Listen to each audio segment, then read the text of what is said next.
नमस्कार दोस्तों, स्वागत है आपका जीटीवी इंडिया न्यूज़ पर। आज हम पहुंचे हैं ग्राम पंचायत गंगेरू के गांव गड़ी दौलत में, जहां से ग्राम पंचायत के प्रधान पद के उम्मीदवार चौधरी तनवीर जंग जी हमारे साथ मौजूद हैं। स्वागत है सर आपका जीटीवी इंडिया न्यूज़ पर। शुक्रिया सर, आप ग्राम पंचायत गंगेरू से प्रधान पद के दावेदार हैं और आप तैयारी भी जोर शोर से कर रहे हैं। आप किन मुद्दों के आधार पर चुनाव लड़ेंगे, आपकी क्या प्राथमिकता रहेगी? देखिए, ग्राम पंचायत गंगेरू मैं तो मानता हूँ उत्तर प्रदेश के कुछ बड़ी ग्राम सभाओं में से एक है। यहाँ 5 गांव गड़ी दौलत, गड़ी शाम, गड़ी मियाँ, गड़ी रखा, इसके 4 मजरे हैं ग्राम पंचायत गंगेरू में। लगभग 20,000 वोट हैं।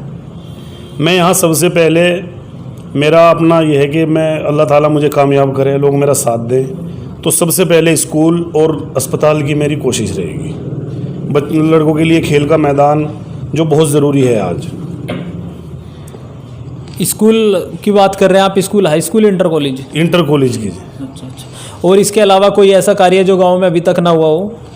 गांव में पानी की निकासी की बहुत बड़ी समस्या है हमारे गांव में। आज पिछले 10 सालों में अलग अलग गांव से प्रधान रहे। उससे पहले मेरे ताया जी यहाँ मतलब जंग जी प्रधान रहे। उससे पहले मेरे बाबा जी ने यहाँ खिदमत की लोगों की। तो उसी काम को आगे बढ़ाते हुए मैं लोगों की खिदमत करने के लिए मैंने MA इंग्लिश किया, LLB की, अपनी पढ़ाई पूरी की, मैं प्रैक्टिस भी की। तो मैं लोगों की खिदमत करने के लिए इसमें इलेक्शन लड़ रहा हूँ। आपने पूर्व की राजनीति का जिक्र किया है कि आपके तायाजी और दादाजी आपके गांव प्रधान रहे। उन्होंने कोई ऐसा कार्य जो मुख्य कार्य गांव के लिए किया हो?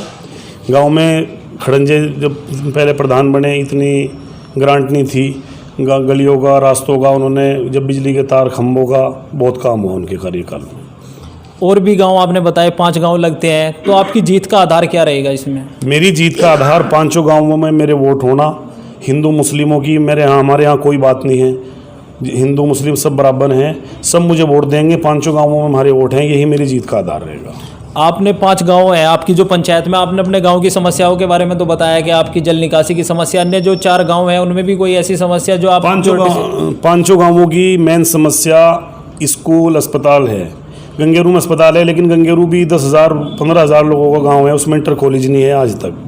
तो मेरी सबसे बड़ी प्राथमिकता 5 गांवों की बात है। शिक्षा और हॉस्पिटल और खेल के मैदान की बात 5 गांवों में है। किसी भी गांव में खेल का मैदान नहीं है। लड़कों को प्रैक्टिस के लिए आज खेल के मैदान की बहुत ज़्यादा ज़रूरत है। सड़कों पे लड़के दौड़ लगाते हैं, अपनी तैयारी करते हैं, तो उसमें हादसे होने की बहुत ज़्यादा संभावना है। तो खेल के मैदान की आप बता रहे हैं, तो 5 ग्राम पंचायत में या गांव में या कम से कम गंगेरू बड़ा गांव है, गड़ी दौलत है, गड़ी शाम है। इनमें तीनों गांवों में भी हो तो 2 गांवों का इन्हीं में कवर हो जाएगा। और कोई ऐसा कार्य है जिसको आप बहुत प्राथमिकता से कराएंगे? बिल्कुल यही है। सबसे पहले पढ़ाई का, लड़कियों की पढ़ाई आज बहुत ज़्यादा ज़रूरत है। गांव में इंटर कॉलेज होगा तो लड़कियों की, हमारे गांव में मदरसा है बहुत बड़ा, अल्लाह का शुक्र है। स्कूल होगा तो पढ़ाई बहुत आसान होगी। आज लड़कियों को भी पढ़ने की ज़रूरत है, लड़कों को भी। पहले तो ये था कि अभी तक काम चल रहा था, भाई लड़कियाँ स्कूल नहीं जाती थी, इसी तरह काम चल रहा था। अब हर आदमी में, हर परिवार में ये है कि भाई पढ़ी लिखी लड़की के घर में शादी हो, तो लड़कियों का पढ़ना बहुत ज़रूरी है। उसके लिए स्कूल की ज़रूरत है सबसे पहले। अस्पताल की ज़रूरत इतनी बड़ी है यहाँ, एक इंजेक्शन, कुत्ता काट ले या कुछ और हादसा हो जाए, एक इंजेक्शन के लिए पूरा दिन लोग खड़े रहते हैं। एक और जो मेन इस गांव में बैंक की बहुत ज़्यादा ज़रूरत है। हमारे पैसे किसानों का वैसे ही नहीं पेमेंट नहीं होता, और ये पूछने के लिए कि भाई हमारे पैसे आए या नहीं, 2-2 घंटे 3-3 घंटे लोग गंगेरू जाके लाइन में लगे रहते हैं। तो बैंक भी मेरी बिल्कुल प्राथमिकता होगी कि इस गांव में बैंक हो। और भी प्रत्याशी चुनावी मैदान में, आप अपना मुख्य मुकाबला किनसे होंगे? देखो, मेरा तो उम्मीद ये है कि हिंदू मुसलमान मेरे साथ हैं। मैं सबके दुख सुख में पहले से गया हूँ, कभी किसी के साथ कोई बुरा नहीं किया, अल्लाह का शुक्र है, किसी का बुरा नहीं चाहा। ना मैं कोई नेगेटिव पॉइंट को लेकर राजनीति करता।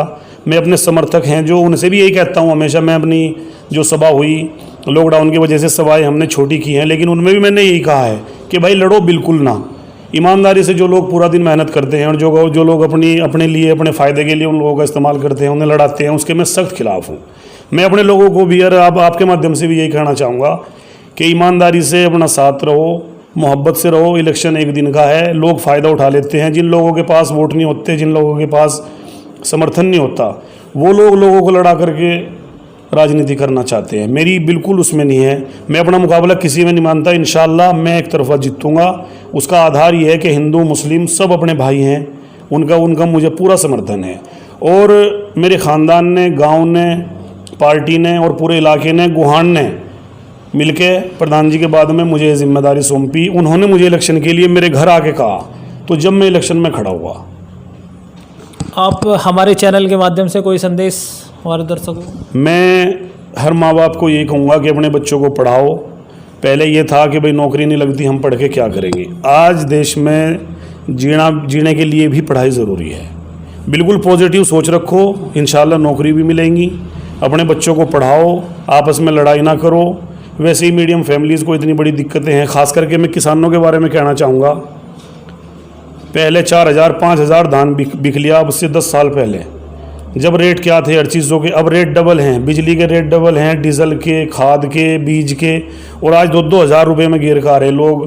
2-2 हज़ार में भी पूछने वाला नहीं है कोई। तो किसान की इतनी बड़ी दुर्गति होगी, तो इसलिए लड़ाई की तो सब किसान हैं, ये आपस में लड़के तो कोई फ़ायदा ही नहीं है। वैसे ही जीना मुश्किल हो रहा, अपने बच्चों को पढ़ाना है, ब्याह शादी हैं। तो मैं कहूँगा हम प्यार मोहब्बत से रहें, अपने बच्चों को पढ़ावें, और किसी के भी बहकावे में आके आपस में कोई भी गलत बात ना करें, लड़ाई ना करें। तो ये थे ग्राम पंचायत गंगेरू के युवा उम्मीदवार जो शिक्षित हैं। इन्होंने बताया कि इन्होंने MA LLB की हुई है और प्रैक्टिस भी की है। तो इनसे हमने बात की, इन्होंने बताया कि इनके क्या क्या प्राथमिकता रहेगी। बहुत बहुत शुक्रिया सर हमारे चैनल से बात करने के लिए। बहुत बहुत शुक्रिया आपका।